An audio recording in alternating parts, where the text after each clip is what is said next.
Hola, ¿qué tal, hermanos? Qué gusto estar reunidos un domingo más juntos para exaltar a nuestro Dios y para estudiar su palabra. En este momento queremos animarte a que nos ayudes a compartir esta transmisión de una forma muy fácil, muy sencilla. Únicamente tienes que ir a tu Facebook, entrar a la página de Iglesia Bautista Reforma y en la parte inferior de esta transmisión darle compartir. Es muy fácil y de esta forma podemos alcanzar a que más personas puedan escuchar el mensaje.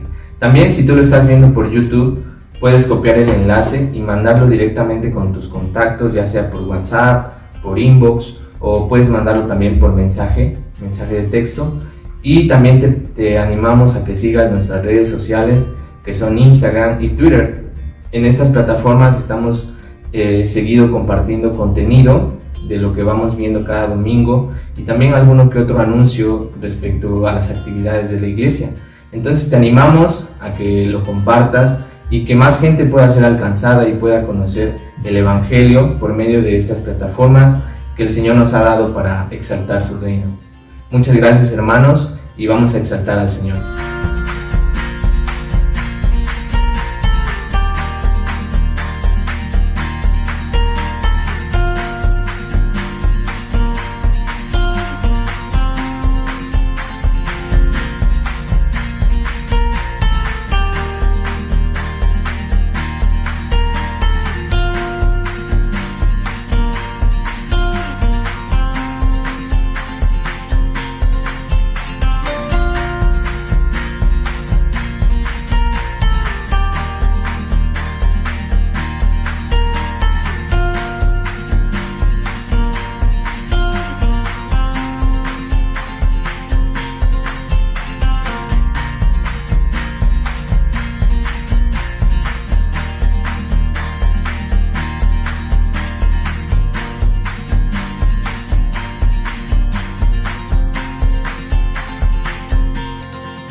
¿Qué tal, querida familia Reforma? Es un gusto darles la bienvenida a nuestro servicio de adoración en línea. Como se pueden dar cuenta, ya estamos grabando, ya estamos transmitiendo desde nuestro local aquí en la ciudad de Córdoba, y esto significa que estamos ya a unos pocos pasos de poder hacer nuestras reuniones presenciales. Vamos a hacer a principios de noviembre, nuestro pastor al final de la prédica les va a dar más información, pero vamos a hacer nuestras reuniones presenciales. Sin embargo, vamos a seguir transmitiendo nuestro servicio para aquellas personas foráneas o aquellas personas que todavía no sientan el deseo o todavía no se sientan seguras de poder asistir a lugares concurridos. Sin embargo, nos llena de alegría, de gozo poder ya estar transmitiendo desde este lugar. Es agradable poder estar ya en nuestras instalaciones y saludarles desde esta plataforma. A todos nuestros invitados que se están conectando por primera vez, les damos la más cordial bienvenida a nuestra Iglesia Reforma. Siéntanse en casa, siéntanse en familia. Y quiero, para empezar esta reunión, este servicio, que podamos abrir nuestras Biblias en el Salmo 23. Este salmo que muchos ya no sabemos hasta de memoria, el salmo que tiene por título El Señor es mi pastor. Yo voy a estar leyendo la Nueva Biblia de las Américas, esta nueva versión que estamos empezando a leer aquí en la iglesia. Pero si tú en casa tienes otra versión, Reina Valera, Nueva Versión Internacional, Nueva Traducción Viviente, la Biblia de hoy, cualquier otra versión que tengas en casa, siéntate en confianza de leerla en voz alta junto conmigo. Así que empezamos a leer desde el versículo 1. El Señor es mi pastor, nada me faltará. En lugares de verdes pastos me hace descansar, junto a aguas de reposo me conduce. Él restaura mi alma, me guía por senderos de justicia, por amor de su nombre. Aunque pase por el valle de sombra de muerte, no temeré mal alguno, porque tú estás conmigo. Tu vara y tu cayado me infunden aliento. Tú preparas mesa delante de mí en presencia de mis enemigos. Has ungido mi cabeza con aceite, mi copa está rebosando. Ciertamente el bien y la misericordia me seguirán todos los días de mi vida, y en la casa del Señor moraré por largos días. Algo que resalta mucho aquí el salmista es que dice que el Señor es mi pastor. Para que Jesús sea nuestro pastor, primeramente tiene que ser nuestro Señor. Y como cristianos, cada creyente debemos de depositar nuestra fe y debemos vivir toda nuestra vida, depositar toda nuestra vida bajo el señorío de Cristo Jesús. No solamente Jesús va a ser nuestro Salvador, sino que también va a ser Señor de todos los aspectos de nuestra vida. Y entonces Él va a ser nuestro pastor, Él nos va a conducir, Él nos va a proteger, Él nos va a guiar, Él nos va a alimentar. Amén. Vamos a orar para agradecer al Señor la oportunidad que nos da de estar reunidos y para dar inicio a nuestro servicio. Padre, te damos muchísimas gracias, Señor, por la oportunidad, por el privilegio, Señor, que nos das de adorarte, de honrarte. Señor, tú no necesitas nuestra adoración, tú no necesitas, Señor, que te busquemos, Padre, pero sin embargo esto es para nuestro bien, para el bien de nuestra alma, de nuestro espíritu, de nuestro corazón, Señor. Y tú te regocijas en que tus hijos, Señor, te exalten, te alaben y te glorifiquen, Señor, y que te busquen todos los días, Padre. Espíritu Santo, enséñanos a exaltar a nuestro Señor Jesucristo, a honrarlo con toda nuestra vida, nuestra alma, nuestro corazón, con todas nuestras fuerzas, Señor. Y enséñanos también a amar a nuestro prójimo, Padre, como nos amamos a nosotros mismos. Señor, en esta hora te pedimos, Padre, que tengas tú, Señor, el bien de hablarnos a través de nuestro pastor, que tu palabra caiga en tierra fértil, que nuestros corazones, Señor, sean un terreno fértil, Padre, donde tu semilla, donde tu palabra caiga, sea sembrada y fructifique y prospere, Señor, según el propósito por el cual tú la has enviado, Padre. Te damos muchísimas gracias, Señor, porque sabemos que tú eres fiel, tú eres bueno, tú eres justo y tú eres merecedor de toda la gloria, de toda la honra y de toda la alabanza, Padre. Te amamos y oramos en el nombre de Cristo Jesús. Amén.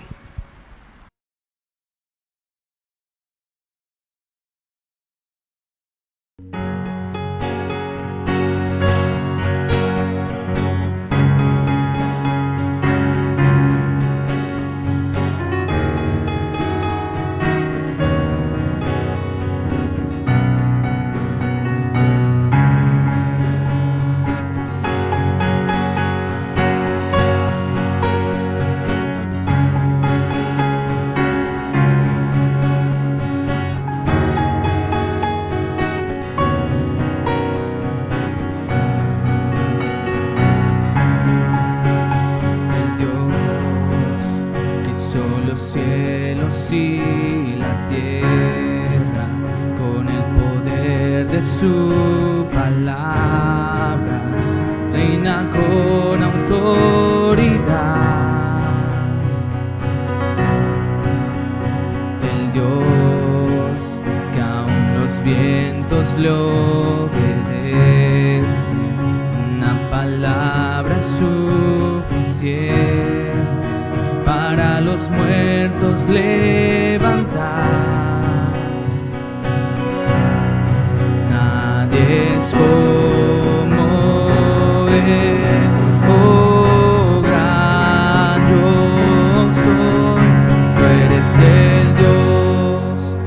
adoramos, todopoderoso y soberano, grande en misericordia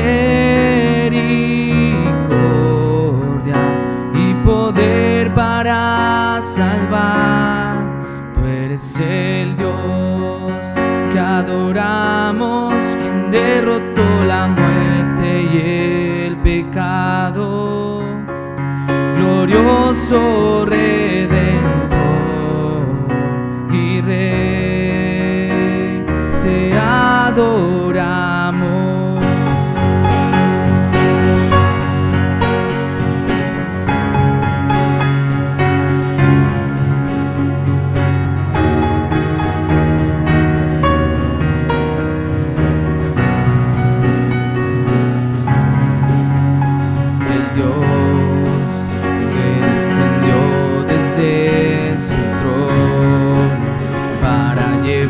Sobre sus hombros nuestra culpa y transgresión. Jesús, exaltado sobre todo, nombre sobre todo nombre, solo en Él hay salvación.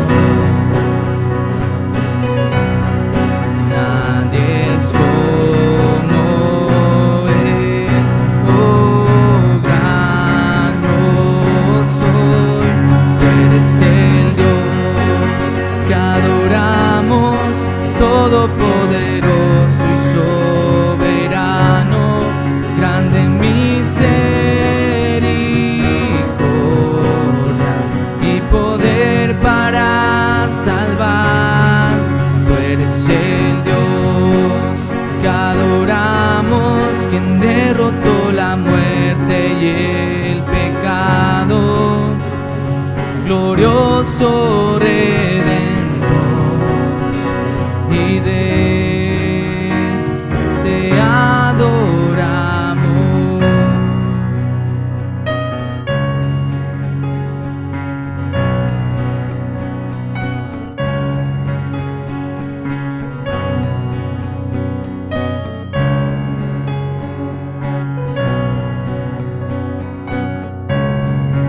A Él sea la gloria y el poder, todo es de Él y para Él. A Él sea la gloria y el poder, todo es de Él y para Él.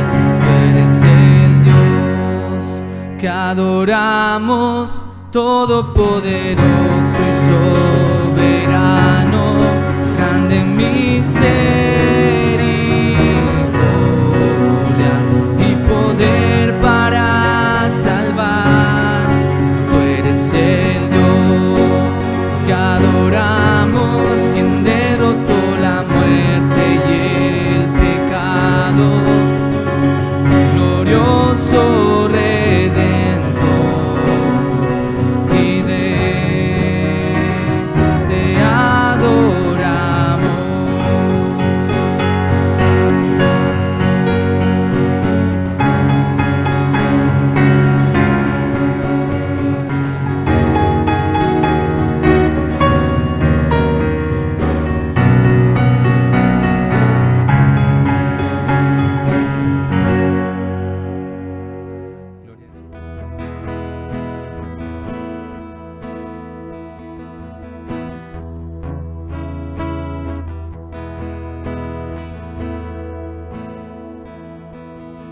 ¿Cómo es que su perfecto plan mi pecado perdonó?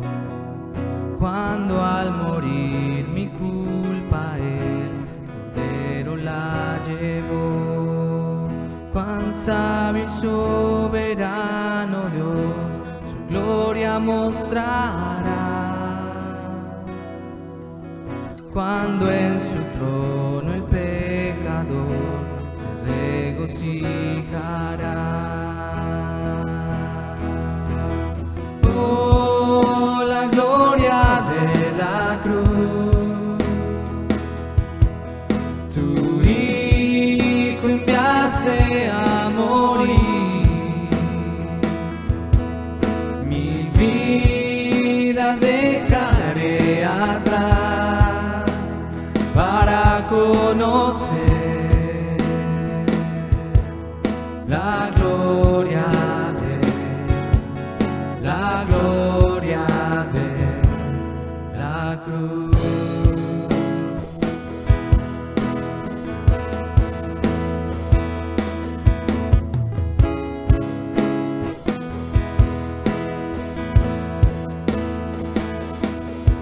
Qué rectitud él reveló, librando al pecador, y al culpable perdonó, sus manchas se lavó. Tu sacrificio propició la ira del Señor, y por tu muerte y expiación tengo redención. Oh, la gloria de la cruz, tu Hijo enviaste a morir. Mi vida dejaré atrás para conocer la gloria de la cruz.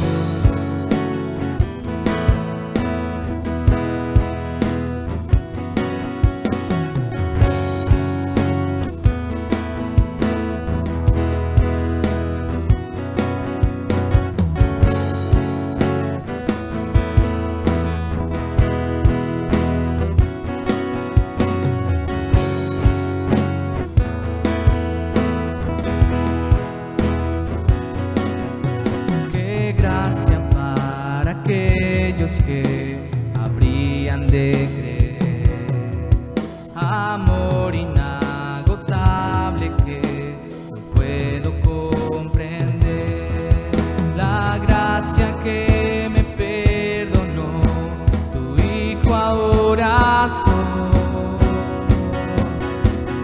amado por la eternidad, lo que hiciste, oh Dios.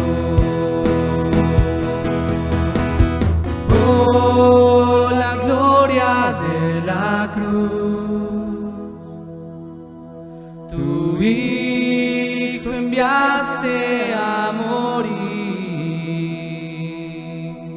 Mi vida dejaré atrás para conocer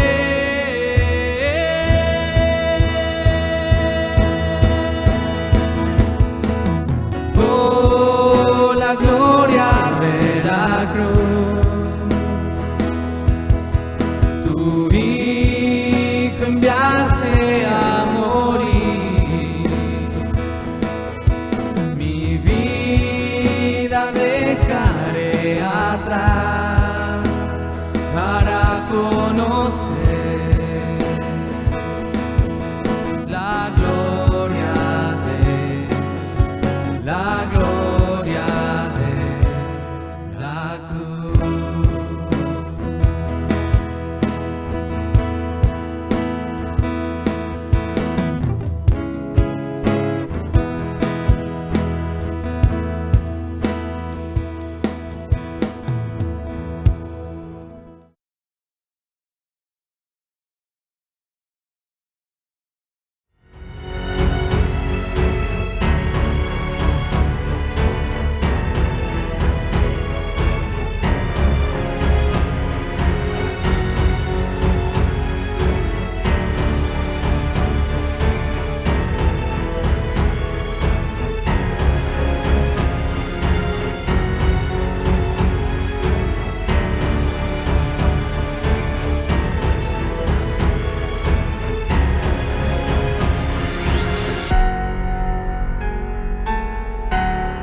Buenas tardes, amada familia Reforma.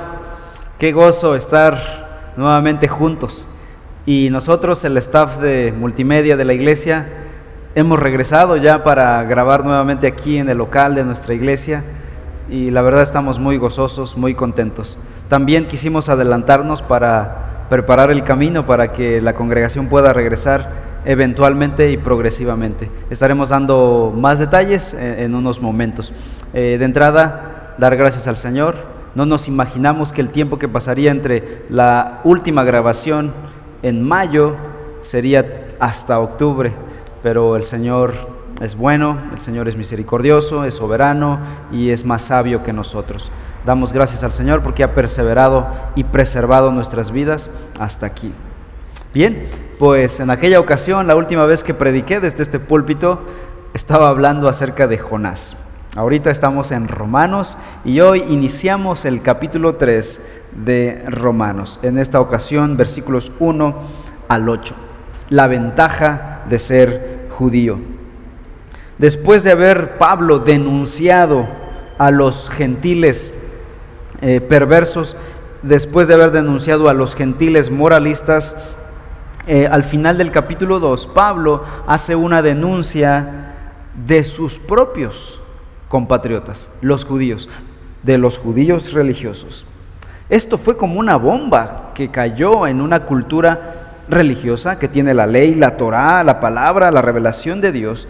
Así que Pablo sabía cuál sería la respuesta a este argumento que vimos la semana pasada. Pablo, ahora en el capítulo 3, hipotéticamente se imagina a un contrincante. Hipotéticamente se imagina a un judío quien se para frente a Pablo y le cuestiona sus argumentos. Más o menos el argumento de su contrincante, según en la imaginación de Pablo, va así. Si lo que dices, Pablo, es verdad, de que ser judío de nada aprovecha, ser circuncidado físicamente de nada aprovecha, si esto es verdad, entonces, ¿cuál es la ventaja de ser judío? ¿O cuál es el beneficio de estar circuncidado físicamente? ¿Acaso la fidelidad o la infidelidad de las personas anulan la fidelidad de Dios? ¿Acaso es injusto el Dios que expresa su ira? ¿O hagamos el mal para que vengan cosas buenas? Estos son los argumentos que este contrincante ficticio, imaginario, en la mente de Pablo haría si se pusiera de pie frente a Pablo. Así que Pablo se adelanta antes de que esto sea realidad y trata con estos argumentos, estos cuestionamientos, y de eso se trata el capítulo 3, versículos del 1 al 8. Bien, antes de continuar con eso, quisiera tener una palabra de oración antes de continuar. Padre, en esta hora queremos pedir tu bendición para el estudio de tu palabra. Danos tu sabiduría, la sabiduría que solo el Espíritu da, el mismo Espíritu que inspiró esta palabra en la mente del apóstol.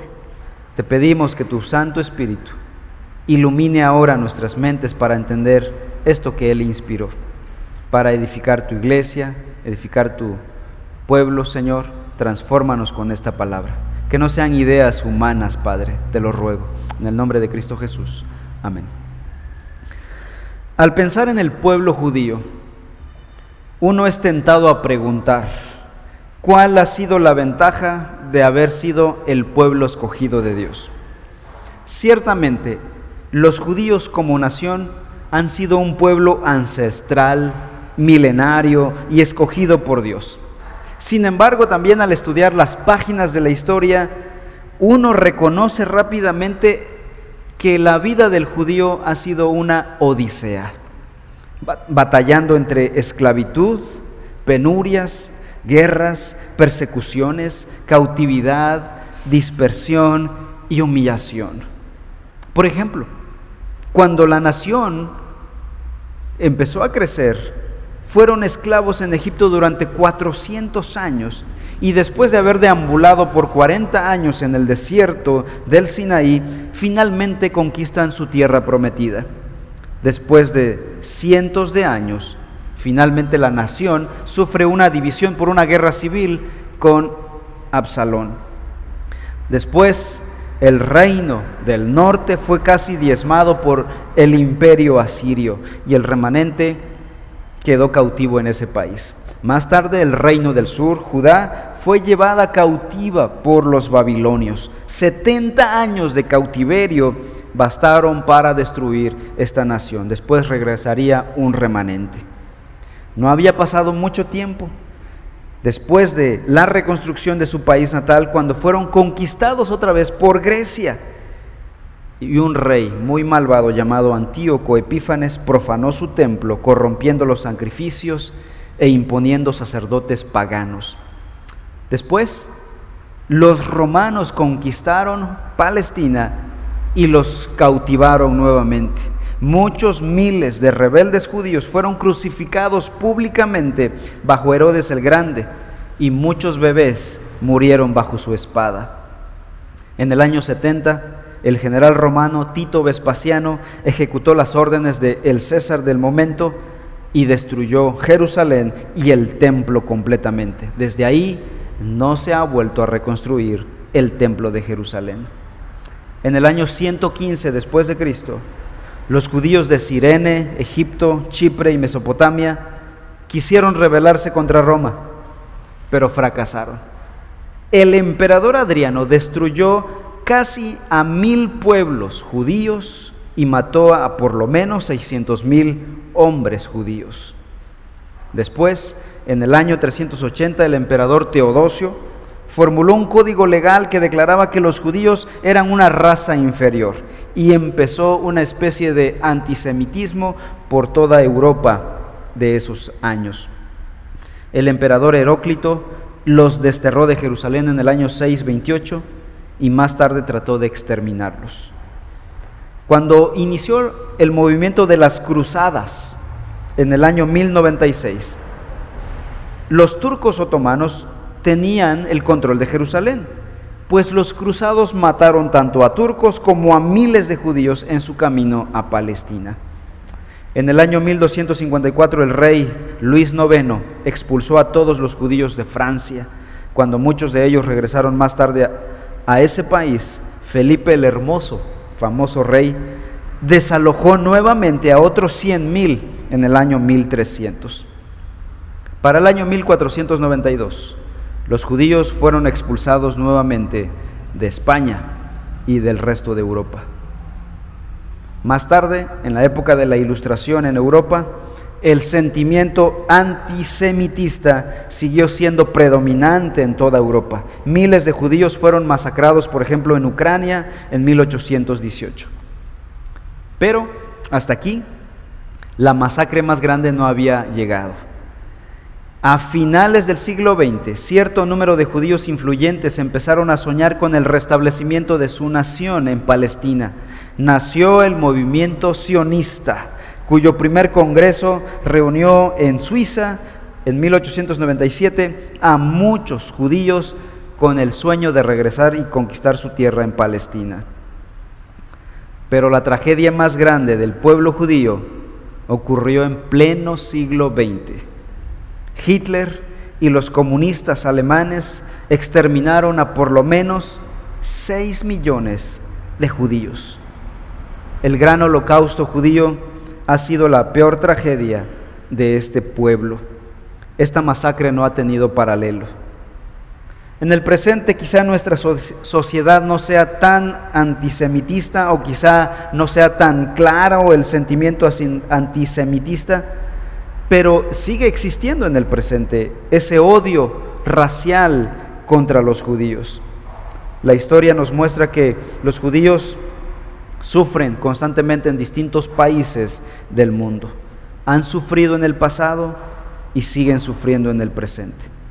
Pero contra todos los pronósticos, increíblemente, este pueblo siempre se ha levantado de las peores calamidades, siempre se han levantado de las cenizas. Son un pueblo ancestral, tenaz, disciplinado y extremadamente fuerte. Es un pueblo admirable. Sin embargo, cuando volteamos a ver Romanos capítulo 2, versículos 17 al 20, el pasaje que vimos la semana pasada. Pablo nos dice que este pueblo especial, escogido y bendecido por Dios, los judíos, no tenían garantizada su entrada al reino de Dios. No, por ser judíos no tenían garantizada la entrada a la presencia de Dios.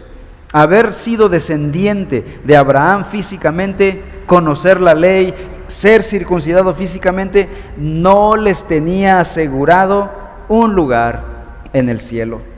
De hecho, en lugar de proteger a los judíos del juicio de Dios, esas bendiciones los hacían mucho más responsables de obedecerlas ante el Señor.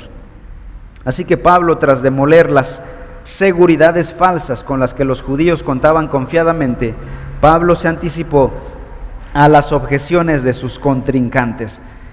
Básicamente, las objeciones de este capítulo 3 son 3. En primer lugar, si lo que dices, Pablo, es verdad, ¿cuál es la ventaja de ser judío? Número 2, si lo que dices es verdad, ¿han sido invalidadas entonces las promesas de Dios?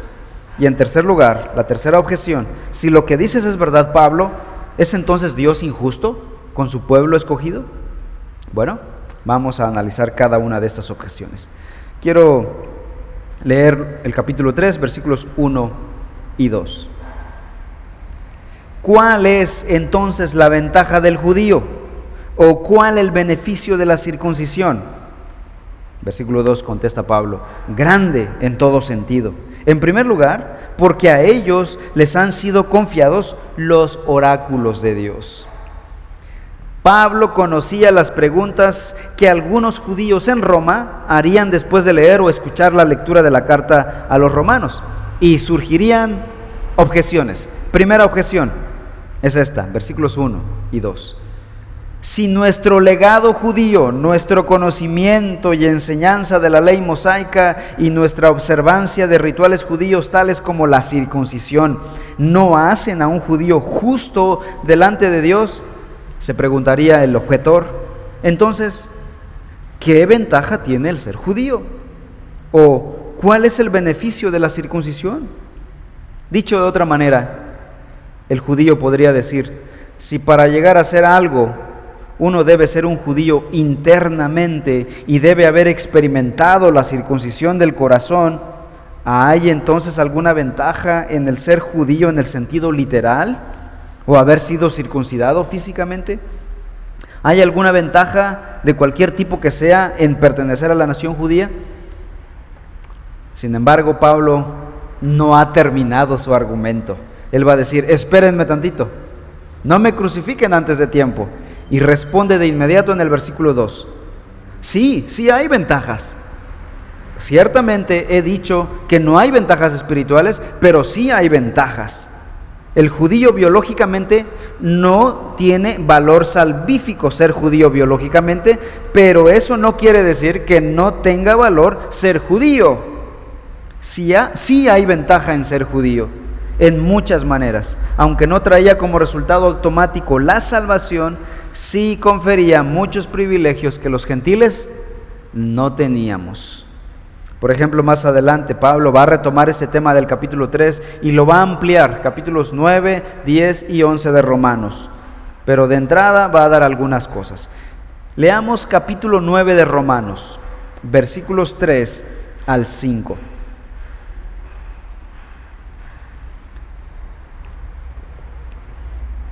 Dice el texto, porque desearía yo mismo ser anatema, separado de Cristo, por amor a mis hermanos, mis parientes según la carne, porque son israelitas, a quienes pertenece la adopción como hijos, y la gloria, los pactos, la promulgación de la ley, el culto y las promesas, de quienes son los patriarcas y de quienes según la carne procede el Cristo, el cual está sobre todas las cosas, Dios bendito por los siglos.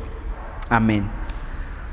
Los judíos como pueblo habían sido adoptados por Dios como hijos suyos, con quienes Él hizo varios pactos exclusivos.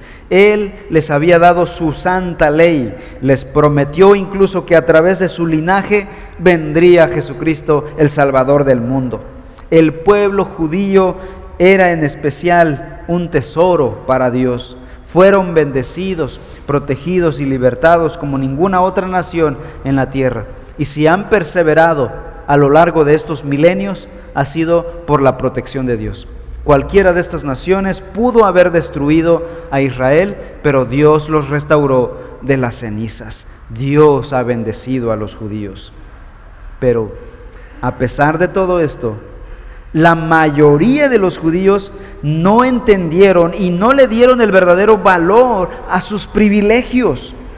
Amós capítulo 3, versículo 2 dice: solo a ustedes he escogido de todas las familias de la tierra, dice Dios. Con los altos privilegios también vinieron las altas responsabilidades. Y el problema de los judíos en general fue que gozaron del privilegio, pero olvidaron las responsabilidades. Ese fue su gran problema. Entonces, podríamos formular la pregunta: ¿cuál es la ventaja del judío? Respuesta de Pablo: en primer lugar, porque a ellos les han sido confiados los oráculos de Dios. Pablo dice: sí, a pesar de todo esto, hay ventaja en ser judío. Primera ventaja: a ellos les han sido confiados los oráculos de Dios. La palabra de Dios, la revelación de Dios, la revelación de la santa voluntad de Dios, no se las dio Dios a los egipcios, a los babilonios, a los romanos, sino a los judíos, a los israelitas. Déjenme decirles esto: en tiempos bíblicos, muchas religiones de ese tiempo tenían pitonisas, mujeres videntes, que daban predicciones ocultas del futuro y otros mensajes del mundo de los espíritus por medio de oráculos sobrenaturales. Los adivinos de la suerte pretendían predecir cosas tales como el éxito o el fracaso, victorias o derrotas militares, matrimonios felices o trágicos. ¿Cómo lo hacían?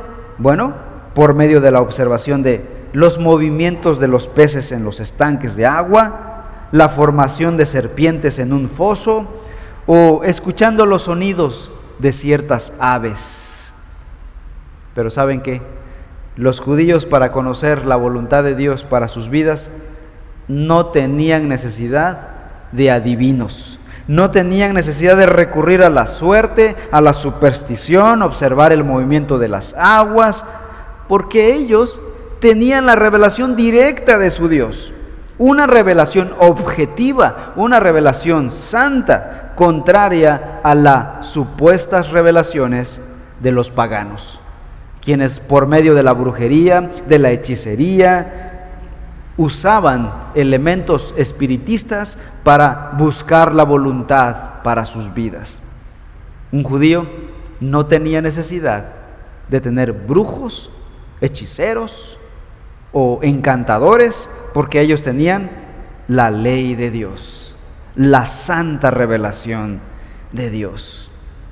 Hay una historia en el Nuevo Testamento donde está un hombre rico y otro hombre mendigo llamado Lázaro.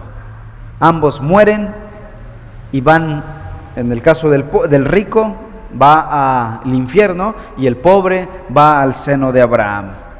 Y así que el rico le dice a Abraham: manda a alguien a mi familia para decirles y llamarles al arrepentimiento para que ellos no vengan aquí a sufrir donde yo me encuentro. La respuesta de Abraham en Lucas capítulo 16 es: ellos tienen a Moisés y a los profetas, escúchenlos. Es decir, lo que está diciendo Abraham y lo que nos hace entender a nosotros del pueblo judío es que no necesitan mensajeros espirituales, no necesitan que un muerto se levante para llevarles un mensaje, porque ellos ya tienen la revelación de Dios escrita, tienen a Moisés, es decir, los libros que escribió Moisés, los libros que escribieron los profetas. Lean y escuchen la palabra de Dios. No es como en las culturas paganas, donde los mediums necesitan hacer contacto con los muertos y preguntarles: ¿qué ves en mi futuro? Un judío no tenía necesidad de tal cosa, tenían la palabra de Dios. Toda la escritura del Antiguo Testamento hablaba de la voluntad de Dios, de los planes de redención universal, y un judío tenía todo para ser salvo, para conocer la voluntad de Dios. Tengo un pasaje, Deuteronomio capítulo 6, versículos 1 y 2, dice: estos pues son los mandamientos, los estatutos y los decretos que el Señor su Dios me ha mandado que les enseñe, para que los cumplan. ¿Quién está hablando aquí? Moisés. Moisés por orden de Dios. Como dijo Abraham, a Moisés tienen, escúchenlo. Y aquí está Moisés hablando. Me ha mandado que les enseñe, para que los cumplan en la tierra que van a poseer, para que temas al Señor tu Dios, guardando todos sus estatutos y sus mandamientos que yo te ordeno, tú y tus hijos y tus nietos, todos los días de tu vida, para que tus días sean prolongados.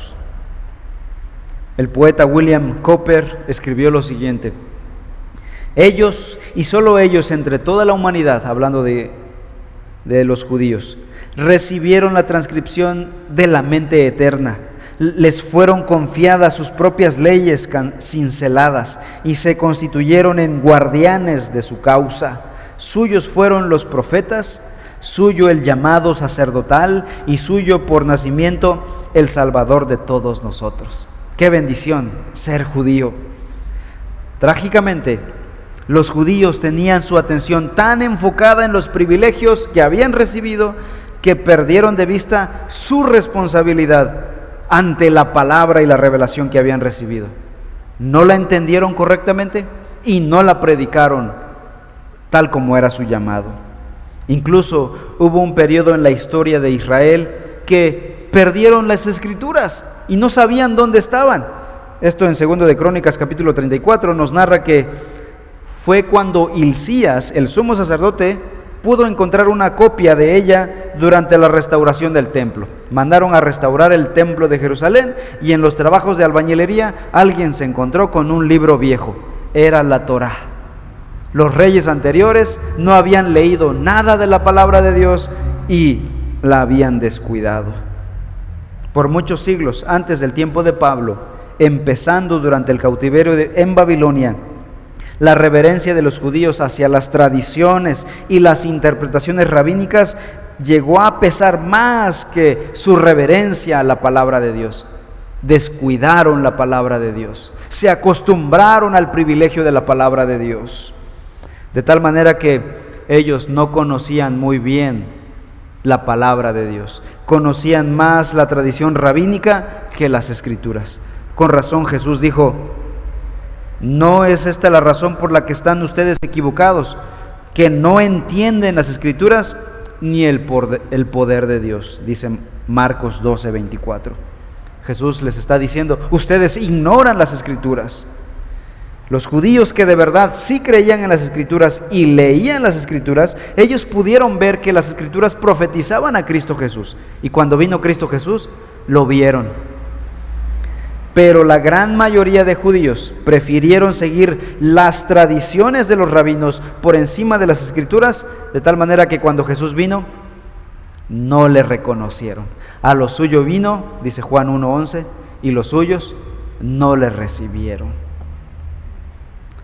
Hermanos, nosotros tenemos el privilegio de tener todo el consejo de Dios, toda la palabra de Dios en nuestras manos.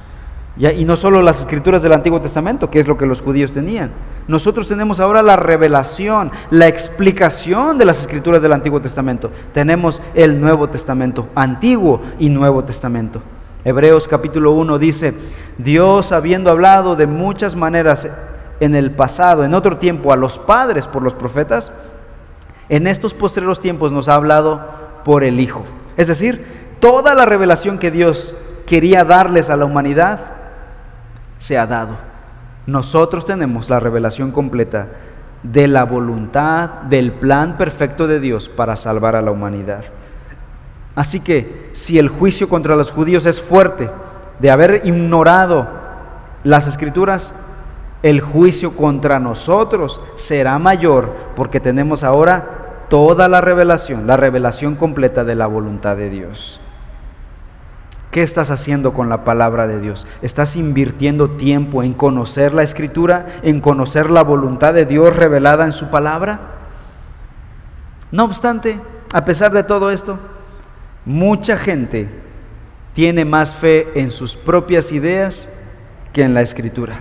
Al igual que los judíos del tiempo de Pablo, que tenían más fe en la explicación rabínica que en la Escritura misma.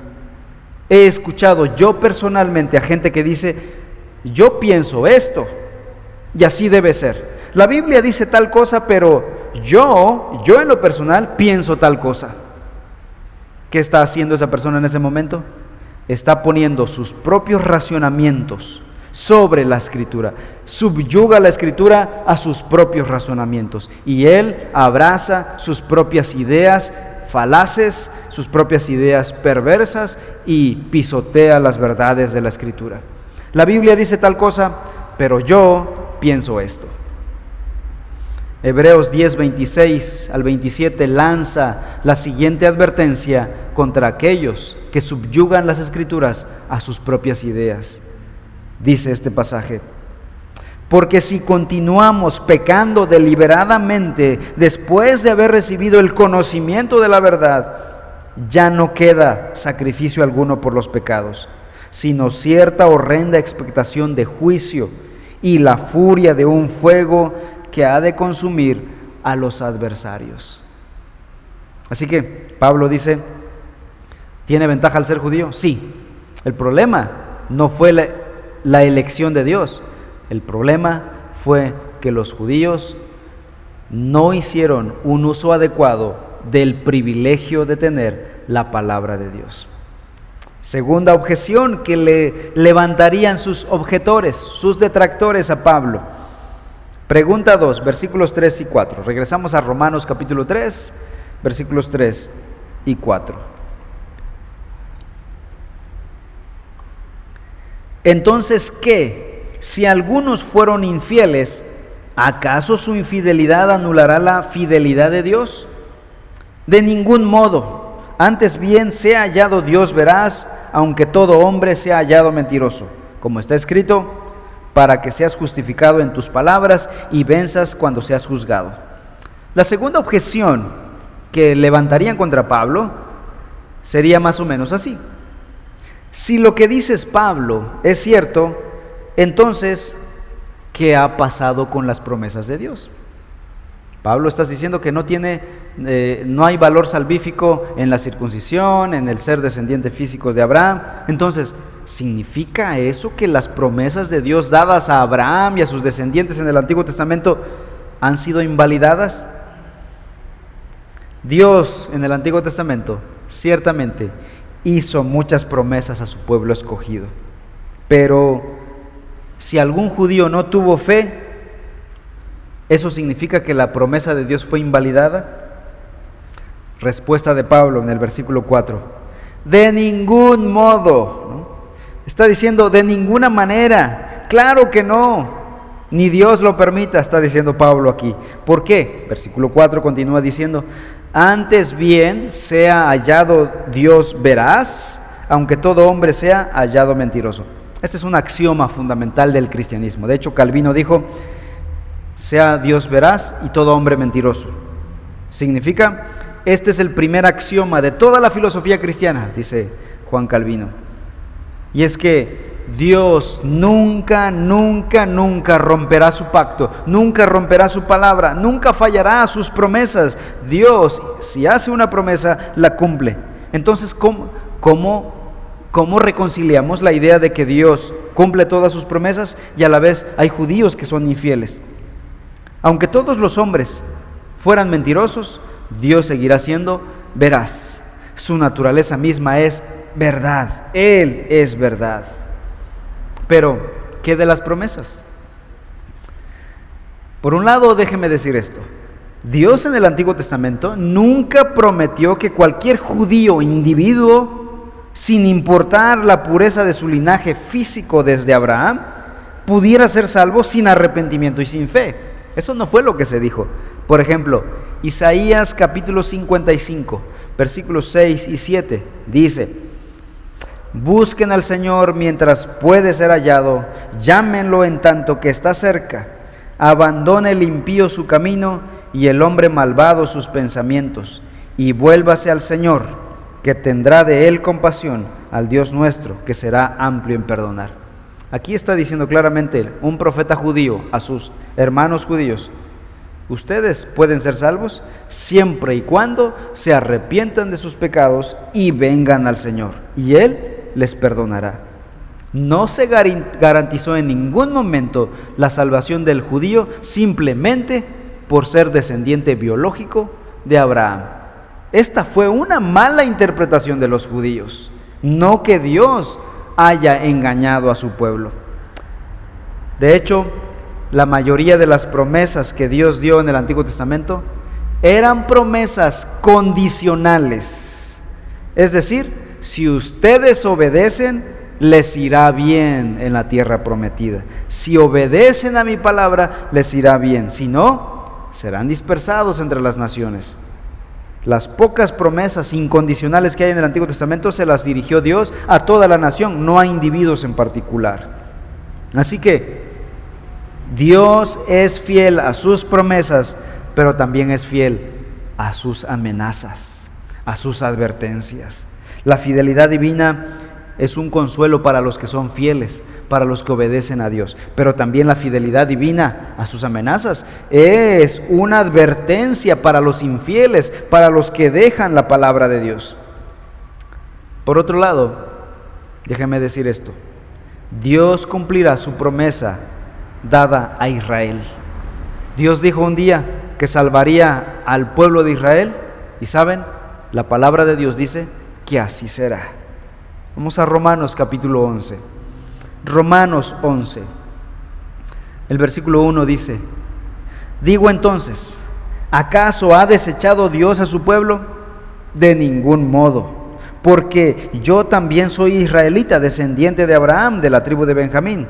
Ahora versículo 5 dice: y de la misma manera también ha quedado en el tiempo presente un remanente conforme a la elección de la gracia de Dios. Ahora vamos al versículo 25 en adelante. Porque no quiero, hermanos, que ignoren este misterio, para que no sean sabios en su propia opinión, que a Israel le ha acontecido un endurecimiento parcial hasta que haya entrado la plenitud de los gentiles. Es decir, en este momento Israel está como que endurecido, apartado, alejado, y los gentiles estamos entrando a la iglesia, al cuerpo de Cristo. Versículo 26. Así, todo Israel será salvo, tal como está escrito: el libertador vendrá de Sión, apartará la impiedad de Jacob, y este es mi pacto con ellos, cuando yo quite sus pecados. En cuanto al evangelio, son enemigos por causa de ustedes, pero en cuanto a la elección de Dios, son amados por causa de los padres, porque los dones y el llamamiento de Dios son irrevocables. ¿Qué está diciendo la Escritura aquí? La salvación del remanente de Israel es segura, y esto en tiempo futuro.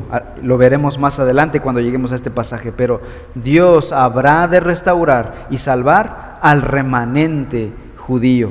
Versículo 5 dice: y de la misma manera también ha quedado en el tiempo presente un remanente conforme a la elección de la gracia de Dios. Luego en el versículo 26, así todo Israel será salvo. Ahora, todo no significa cada individuo, porque en el versículo 5 dice que es un remanente. Al unir los dos pensamientos, vemos que Dios salvará a todo el remanente escogido por Dios. Pero Dios cumplirá su palabra, su promesa, a la nación de Israel. Repito, no todo israelita individualmente será salvo, pero sí a nivel nacional hay un grupo escogido. El error de los acusadores de Pablo radicaba en creer que las promesas incondicionales de Dios para la nación de Israel se aplicaba a cada individuo judío, aunque fueran rebeldes, incrédulos de la palabra de Dios. De hecho, Romanos capítulo 9 dice lo siguiente, versículos 6 y 7. Pero no es que la palabra de Dios haya fallado, porque no todos los descendientes de Israel son Israel, ni son todos hijos por ser descendientes de Abraham, sino que por Isaac será llamada tu descendencia, es decir, por medio de la fe. Isaac es símbolo de la fe, de los que creen, los hijos de la promesa. La salvación nunca fue ofrecida por Dios sobre la base de la herencia, las ceremonias, las buenas obras o cualquier otro asunto aparte de la fe. Así que el versículo 4 dice: Dios no fallará su promesa, de ningún modo, antes bien sea hallado Dios veraz, aunque todo hombre sea mentiroso, como está escrito, para que seas justificado en tus palabras y venzas cuando seas juzgado. Dios es veraz y Él es justificado en sus palabras.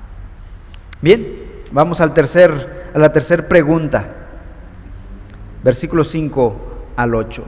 Romanos capítulo 3, versículos 5 al 8. Dice el texto: pero si nuestra injusticia hace resaltar la justicia de Dios, ¿qué diremos? ¿Acaso es injusto el Dios que expresa su ira? Hablo en términos humanos. De ningún modo, pues de otra manera, ¿cómo juzgaría Dios al mundo? Pero si por mi mentira la verdad de Dios abundó para su gloria, ¿por qué también soy yo aún juzgado como pecador? ¿Y por qué no decir, como se nos calumnia y como algunos afirman que nosotros decimos, hagamos el mal para que venga el bien? La condenación de los tales es justa. Pablo se está imaginando una tercera objeción, y es esta: si el carácter de Dios es magnificado mientras más el pecador es hallado pecador, entonces no puede condenar al pecador. Ahora, yo sé que este es un juego de palabras y parece ser ambiguo y enredado, pero Pablo está acusando, dicen ellos, está acusando a Dios de utilizar el pecado del hombre para traer mayor gloria para sí mismo, y eso es una blasfemia. Ven lo que dice el versículo 5. Esta es la postura, la objeción del hombre imaginario. Pero si nuestra injusticia hace resaltar la justicia de Dios, ¿qué diremos? ¿Acaso es injusto el Dios que expresa su ira? Déjame poner este ejemplo, porque este es un pasaje un poco raro y difícil de explicar. ¿Qué hacen los vendedores de joyería para resaltar los colores de sus joyas? Usar colores oscuros. Por ejemplo, la mayoría de las joyerías tienen manteles negros y ahí ponen las joyas de plata o de oro. El oro combinado con el color negro hace resaltar el brillo del oro y la gente ve de inmediato y capta la belleza de este precioso metal. Pues bien, más o menos es lo que está ocurriendo aquí, es la objeción que Pablo se imagina. Es como decir, bueno, parece ser que mientras más el hombre es injusto, ¿qué pasa con eso? Resalta más la justicia de Dios, ¿no? Dios queda más justo mientras el hombre es mostrado como pecador. La injusticia del hombre hace agrandar, hace magnificar la justicia perfecta de Dios. Es decir, el pecado del hombre trae gloria a Dios. Y la objeción es esta: si el pecado del hombre trae gloria a Dios, o si mientras más pecado haya, Dios es más glorificado, entonces ¿por qué Dios condena el pecado? Es lo que están diciendo ellos. Pablo, lo que tú estás diciendo es una blasfemia. No es así, dicen estas personas. Pero saben, Pablo contesta lo siguiente en el versículo 6: de ningún modo, yo no estoy diciendo tal cosa. Y le devuelve el golpe al contrincante diciéndole: si así fuera, versículo 6, ¿cómo juzgaría Dios al mundo? Pablo está afirmando aquí que Dios es el juez universal que hará justicia en el mundo. Así que no es que Dios esté impugnando o que esté pasando por alto el pecado, y es que impugnar la justicia de Dios equivale a socavar su competencia para juzgar y de esta manera poner de manifiesto lo absurdo de esta pregunta. De hecho, los judíos entendían bien la naturaleza de Dios como juez perfecto. Desde el principio en el Antiguo Testamento sabían que Dios era el juez de toda la tierra. El punto obvio que Pablo está tocando aquí es que Dios no tendría base alguna para ejecutar juicio en el mundo si Él mismo condona el pecado. Versículo 7. Pero si por mi mentira la verdad de Dios abundó para su gloria, ¿por qué también soy yo aún juzgado como pecador? Versículo 8. ¿Y por qué no decir, como se nos calumnia y como algunos afirman que nosotros decimos, hagamos el mal para que venga el bien? Los críticos de Pablo estaban culpándolo de ir contra la ley de Dios, de enseñar que entre más mala es una persona, esta trae más gloria a Dios. Ese no es el argumento.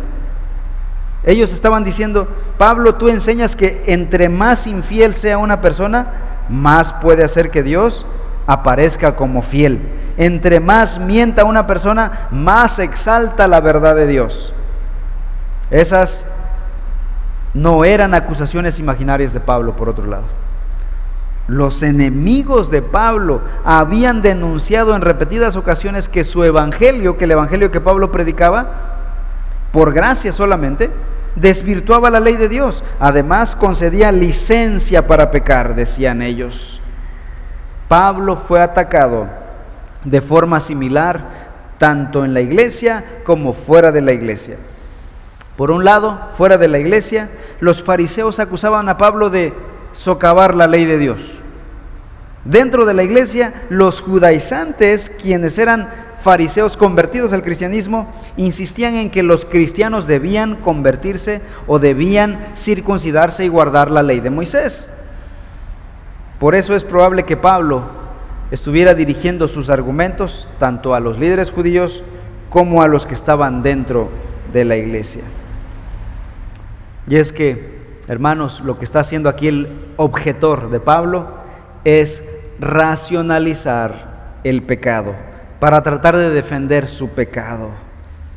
Una de las características más obvias de la naturaleza humana caída, es su capacidad para racionalizar y justificar su pecado.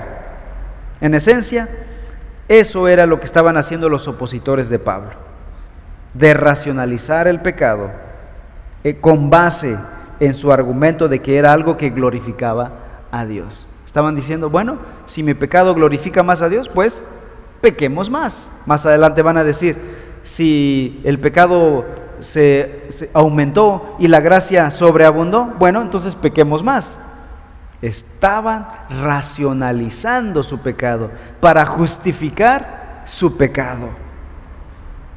Es lo que hace el hombre sin Cristo: racionalizar su pecado, argumentar su pecado para justificar su pecado. Vean lo que dice Judas. La carta de Judas está al final de la Biblia, versículo 4, dice: pues algunos hombres se han infiltrado encubiertamente, los cuales desde mucho antes estaban marcados para esta condenación, impíos que convierten la gracia de nuestro Dios en libertinaje y niegan a nuestro único soberano y Señor Jesucristo. ¿Saben? Vivimos en una época donde la sociedad racionaliza su pecado. Ya no lo ven como algo inmoral, sino hablan de legalizar ciertos pecados. Hablan de argumentar ciertos pecados. Se están legalizando varios pecados de la humanidad en base a argumentos, en base a pensamientos sofisticados. Y saben, están ganando terreno, de tal manera que no le llaman a su pecado pecado. A la homosexualidad no le llaman pecado, le llaman una preferencia sexual.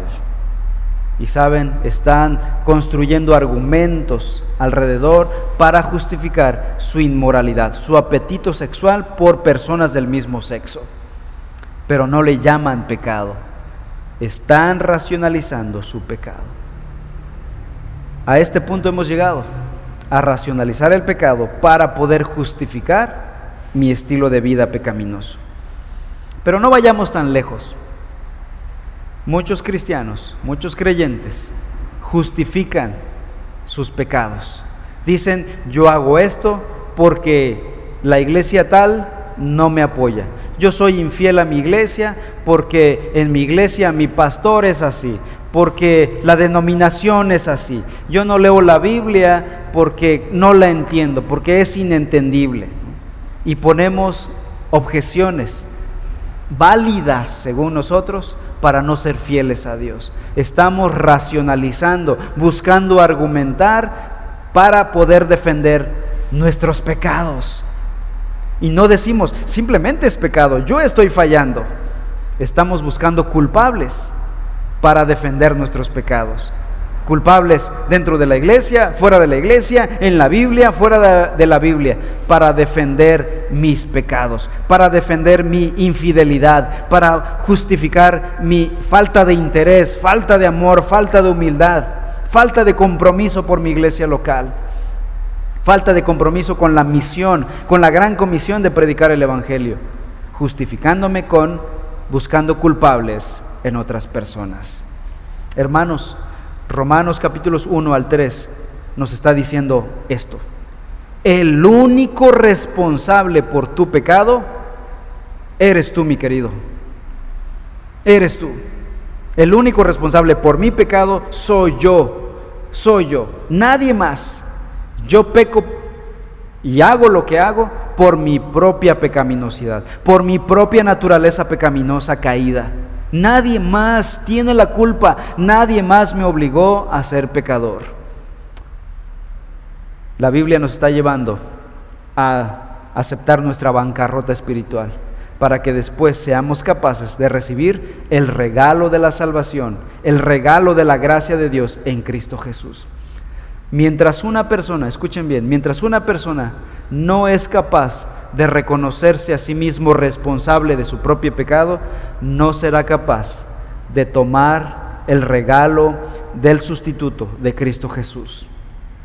Conclusión: un cristiano de profesión que es meramente profesante, no es un cristiano verdadero. Un cristiano de profesión que solo vive su vida en pecado y no se arrepiente, es señal de que aún no es salvo. Puede tener el título, pero no el corazón convertido. Ser cristiano consiste en estar bajo el señorío de Cristo y servirle a Él con un deseo genuino de agradarle. Como Judas, el libro nos deja claro en este pasaje, la persona que trata de justificar, racionalizar su pecado, jactándose de su prepotencia, de sus argumentos, esa persona es alguien que está negando a Cristo Jesús, que está negando la obra de Cristo en la cruz del Calvario. El momento en que nosotros reconozcamos nuestro pecado será el momento en que podremos arrepentirnos y creer en Cristo Jesús. Solo en ese momento Cristo te justificará. Mientras tú te justifiques a ti mismo, Cristo no podrá justificarte delante de Dios. Y entonces el juicio de Dios sigue sobre nosotros. Querido hermano, querido auditorio, deja de justificarte a ti mismo. Deja de buscar culpables. Acepta tu pecaminosidad y acepta la justicia que Cristo puede darte. Solo Él puede justificarte delante del Padre, y así el juicio de Dios pasará delante de ti y no serás condenado eternamente. Cristo ya cargó nuestros pecados, ya pagó por nuestra maldad. Deja de buscar culpables, deja de justificarte por tu maldad. Cristo ya murió en la cruz por nuestros pecados. Oremos. Padre Celestial, en esta hora queremos suplicarte, Señor, que nos ayudes a reconocer nuestra propia maldad, a no argumentar, a no justificar, a no racionalizar nuestro pecado, buscando culpables, tratando de justificarnos, Ayúdanos a decir: soy pecador, me declaro en bancarrota espiritual, te necesito un Salvador. Y Cristo estará allí para justificarnos delante de ti. Señor, si nuestro corazón se niega a aceptar el pago del Señor, te rogamos, Padre, que tritures nuestro corazón. Pero por favor, sálvanos de nosotros mismos, de nuestra necedad, de nuestro orgullo, y ayúdanos a reconocer que solo Cristo Jesús puede justificarnos, el sacrificio perfecto por nuestros pecados. Gracias por tu palabra, Señor. Bendice a tu iglesia, bendice a tu pueblo. En el nombre de Cristo Jesús. Amén.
El que era y pronto vendrá, y al Cordero inmolado, gloria. Al que en el trono está, el que era y pronto vendrá, y al Cordero inmolado, gloria.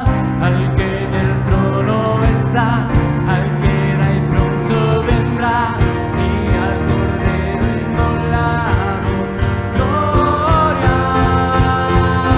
Santo, solo tú eres santo, sin igual en gloria, incomparable, digno.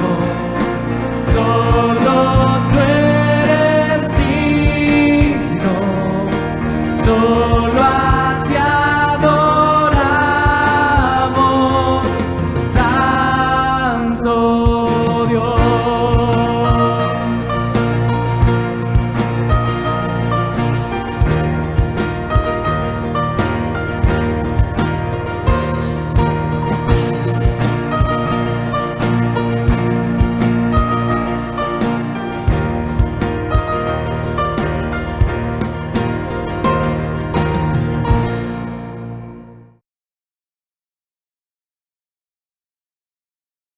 Bien, familia, pues después de esta enseñanza, no me queda más que recordarles que nuestros servicios de adoración, por el momento, siguen siendo a través de estas plataformas en línea, a las 12 del mediodía, a través de Facebook y de nuestro canal de YouTube. Así que yo te animo, te invito a que en la posibilidad puedas compartir este link, este servicio, a través de tus redes sociales, a tus contactos, y de esta manera podamos estar invitando a otras personas a escuchar del Evangelio, a escuchar esta serie de Romanos, el poder del Evangelio. Así que empezamos la transmisión 15 minutos antes para dar tiempo a poder tener todo listo en casa y aparte compartir el servicio. También destacamos que las maestras del Ministerio de Reforma Kids están planeando las clases, están enviando los videos y el material para que nosotros los papás, que tenemos la responsabilidad de enseñar y educar, no solamente en el ámbito moral, sino también en el ámbito espiritual a nuestros hijos, tengamos herramientas en casa para poder hacerlo. Así que ellas han creado un grupo de WhatsApp donde ahí cada semana mandan el material. Si por alguna razón no estás en este grupo, eres miembro de la iglesia y tienes niños pequeños, por favor contáctanos para que te hagamos llegar el material. También esta semana siguen en receso los estudios en los GPs en línea. Sin embargo, estén pendientes en redes sociales porque próximamente ya los reabriremos, ya empezaremos otra vez con nuestros estudios. Así que no se desconecten de las redes, síganos en Facebook, en Instagram, en Twitter y en YouTube. Sin más, nuestro pastor tiene otros avisos y otras recomendaciones que darle. Bien, pues continuando con los avisos, hemos estado planeando, platicando y también orando para la reactivación de nuestras actividades y de nuestra vida de iglesia. Sin embargo, ha sido difícil la decisión por varias razones. Por un lado, es necesario reactivar, sí, es necesario reactivar nuestra vida de iglesia, porque hemos reactivado nuestra vida en muchas áreas. Vamos al mercado y vemos que todos vamos al mercado, al supermercado, y todos estamos ahí sin miedo. Hemos regresado a nuestros trabajos y estamos ahí todo el día. Y que no volvamos una hora, una vez a la semana para adorar a nuestro Dios es irónico. Pero por el otro lado está la realidad de que el virus sigue activo, sigue cobrando vidas.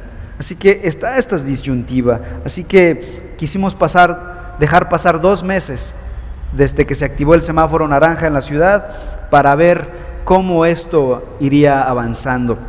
Así que septiembre y octubre fue para observar el índice de contagios en la ciudad, y hemos estado orando. Muchas iglesias ya reactivaron sus servicios de adoración, así que estamos planeando, hermanos, si las cosas no cambian, que para noviembre estaremos regresando a nuestros servicios dominicales presenciales aquí en el auditorio, pero con una cantidad limitada de personas, y habrán varias condiciones para que los que puedan venir tienen que cumplir para poder venir.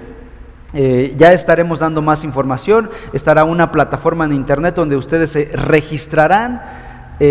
Primero tendrán que contestar una encuesta si es que no han tenido síntomas del COVID, si no han tenido contacto con personas. En fin, hay un perfil ahí bastante detallado para poder tener acceso al registro. Y las primeras personas en el listado serán las que vendrán tal domingo. El siguiente grupo el siguiente domingo. Nos turnaremos y veremos el número de personas. Mientras tanto, nosotros aquí en el auditorio estamos haciendo todos los preparativos para recibirles con brazos abiertos. Queremos ya tenerlos aquí, queremos ya regresar. Estamos trabajando con un filtro sanitario bastante eficiente, de lo mejor que hay en la ciudad, gracias a Dios por ello, con la tecnología lo mejor que hay en el momento, con termómetro, con oxímetro, con sanitizante, con todo lo que necesitamos para entrar. Es decir, una vez estando aquí, estarás seguro. Si tú quieres venir, estarás seguro, no tengas temor. Por otro lado, si tú sientes desconfianza aún de venir, no hay ningún problema. Puedes seguir viéndonos, seguiremos transmitiendo en vivo los domingos para que los que se queden en casa puedan seguir viendo el servicio de adoración y seguir la predicación de la palabra. Pero esos son los planes, estaremos avisando. Más seguro sería el domingo 8 de noviembre nuestro primer servicio aquí en el local con personas, y tendremos la transmisión igualmente a las 12 del día. Así las cosas, hermanos, pido sus oraciones, que el Señor mengue este virus y que nos permita también tomar decisiones correctas.